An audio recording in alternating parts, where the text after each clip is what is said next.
नमस्कार। इस खास विश्लेषण की शुरुआत एक बहुत ही गहरे और दिलचस्प सवाल से होती है। क्या रामायण सिर्फ एक सांस्कृतिक महाकाव्य है या फिर ये पूरी तरह से एक प्रामाणिक ऐतिहासिक रिकॉर्ड है जिसे आज का आधुनिक विज्ञान भी सही मानता है? चलिए मिलकर इसकी गहराई में चलते हैं। जल्दी से देख लेते हैं कि आज के सफर में क्या क्या शामिल है।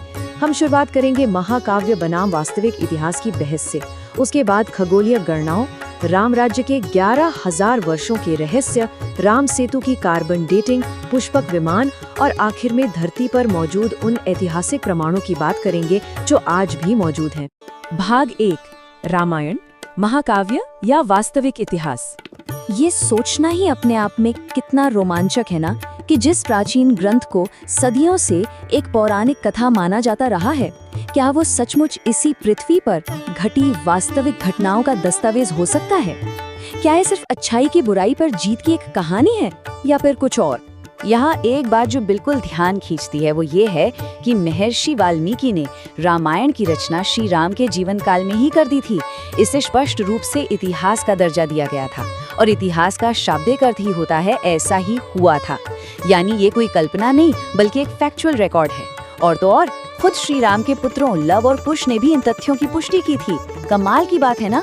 भाग 2, खगोलीय गणना और सटीक तिथियां। अब विज्ञान की बात करते हैं। आज के जमाने के ग्रह मंगल जैसे एडवांस्ड प्लैनेटेरियम सॉफ्टवेयर ने पुरानी खगोलीय स्थितियों को मैप किया है और नतीजा बहुत ही हैरान करने वाला निकला है। तारों और ग्रहों की स्थिति के आधार पर श्री राम की सटीक जन्मतिथि 10 जनवरी 5114 ईसा पूर्व दोपहर 12:30 बजे तय की गई है। अब सवाल ये उठता है कि आजकल रामनवमी तो मार्च या अप्रैल में आती है, तो देखिए विज्ञान इसे भी स्पष्ट करता है। पृथ्वी के 7200 साल के प्रिसेशन ऑफ इक्वेनॉक्स या विषुव के खिसकने के कारण ये बदलाव बिल्कुल स्वाभाविक और वैज्ञानिक है। भाग 3, शासन के 11,000 वर्ष।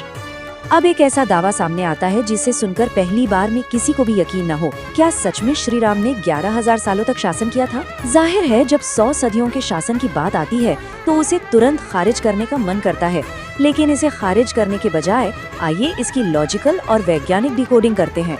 यहाँ प्राचीन काव्य की भाषा और असल समय के फर्क को समझना बहुत जरूरी है। ऐतिहासिक तथ्यों के अनुसार श्री राम 25 वर्ष की उम्र में वनवास गए, 39 की उम्र में वापस आए और लगभग 70 वर्ष की आयु में उन्होंने शासन छोड़ा। इसका सीधा सा मतलब ये हुआ कि उन्होंने अयोध्या पर ठीक 30 साल और 6 महीने तक राज किया था। तो फिर ये 11,000 साल का आंकड़ा आया कहाँ से?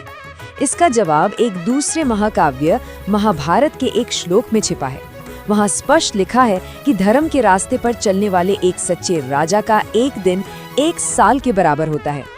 अगर हम इस काव्य रूपक को डिकोड करें तो 30.5 साल के शासन को दिनों में बदलने पर लगभग 11,000 दिन बनते हैं। इन्हीं 11,000 दिनों को काव्यात्मक रूप से 11,000 वर्ष कह दिया गया है ना, एकदम लॉजिकल। भाग 4, राम सेतु और कार्बन डेटिंग। आसमान और ग्रंथों की बात हो गई, अब जरा जमीन पर आते हैं। आधुनिक समुद्र विज्ञान यानी ओशनोग्राफी ने पाल्क जल डमरू मध्य में मौजूद राम सेतु की जांच की और वैज्ञानिक कार्बन डेटिंग के हिसाब से ये संरचना लगभग 7,000 साल पुरानी है। दिलचस्प बात ये है कि ये समय रामायण युग की स्थापित तारीखों से बिल्कुल सटीक तौर पर मेल खाता है। और इससे भी बड़ी हैरानी की बात तो इन मापों की गणितीय स्थिरता है। प्राचीन वैदिक ग्रंथों में इस पुल की लंबाई 100 योजन और चौड़ाई 10 योजन बताई गई है और आज के मॉडर्न ज्योग्राफिकल सर्वे क्या कहते हैं, वो भी इस पुल को 35 किलोमीटर लंबा और 3.5 किलोमीटर चौड़ा बताते हैं। यानी वही 10:1 का अनुपात, बिल्कुल सटीक। ग्रंथों में वर्णन है कि नल और नील नाम के वास्तुकारों के निर्देशन में लाखों वानरों की सेना ने पत्थरों और पेड़ों को इंटरलॉक करने की उन्नत तकनीक का इस्तेमाल किया था और ये विशाल इंजीनियरिंग का काम महज 5 दिनों में पूरा हो गया था। और सबसे बड़ा सबूत, ये संरचना आज भी नासा की सैटेलाइट तस्वीरों में साफ साफ देखी जा सकती है। भाग 5, पुष्पक विमान और प्राचीन हवाई अड्डे।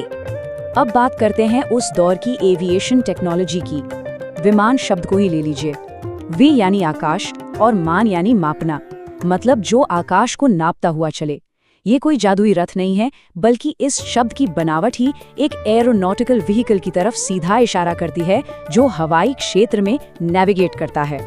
श्रीलंका के असली भूगोल पर नजर डाली जाए तो वहां ऊंचाई पर स्थित कई समतल मैदान हैं, जिनके स्थानीय सिंघली नाम सीधे सीधे एविएशन से जुड़े हैं, जैसे वारियापोला, जिसका मतलब है विमानों के उतरने और उड़ान भरने की जगह, या फिर गुरुलुपोथा, जिसका सीधा अर्थ एक हैंगर या मरम्मत केंद्र से है।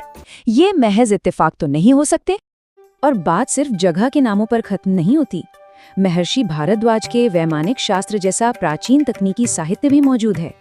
ये एक पूरा का पूरा टेक्निकल मैनुअल है, जिसमें 120 अलग अलग तरह के विमानों का जिक्र है, उनके ईंधन, मेटलर्जी और यहाँ तक कि पुष्पक विमान के अपने आकार को संकुचित या विस्तृत करने की तकनीक का भी पूरा वैज्ञानिक विवरण इसमें मिलता है। भाग 6, धरती पर मौजूद ऐतिहासिक प्रमाण। इस चर्चा के आखिरी पड़ाव में कुछ ऐसे भौगोलिक प्रमाणों को देखते हैं जो आज भी मौजूद हैं। वाल्मीकि रामायण में वर्णन है कि जब सुग्रीव ने सीता माता की खोज के लिए दलों को दक्षिण की ओर भेजा तो उन्हें एकदम सटीक नेविगेशनल दिशा निर्देश दिए थे, और उनका आखिरी पॉइंट था पांड्य राज्य की राजधानी कपाटपुरम। अब एक दिलचस्प बात पर गौर करते हैं। आधुनिक समुद्र विज्ञान और द्वितीय तमिल संगम के ऐतिहासिक साहित्य दोनों इस बात की मोहर लगाते हैं कि कपाटपुरम नाम का एक बेहद समृद्ध शहर असल में वजूद में था, जो बाद में समुद्र में डूब गया। यानी रामायण की भौगोलिक सटीकता पूरी तरह से प्रमाणित होती है। तो कुल मिलाकर निष्कर्ष क्या निकलता है?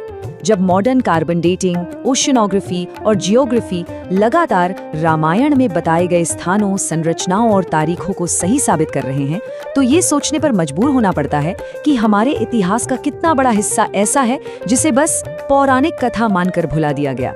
शायद बहुत कुछ ऐसा है जो बस विज्ञान द्वारा डिकोड किए जाने का इंतजार कर रहा है ना? सोचने वाली बात। इस दिलचस्प विश्लेषण में साथ बने रहने के लिए बहुत बहुत धन्यवाद।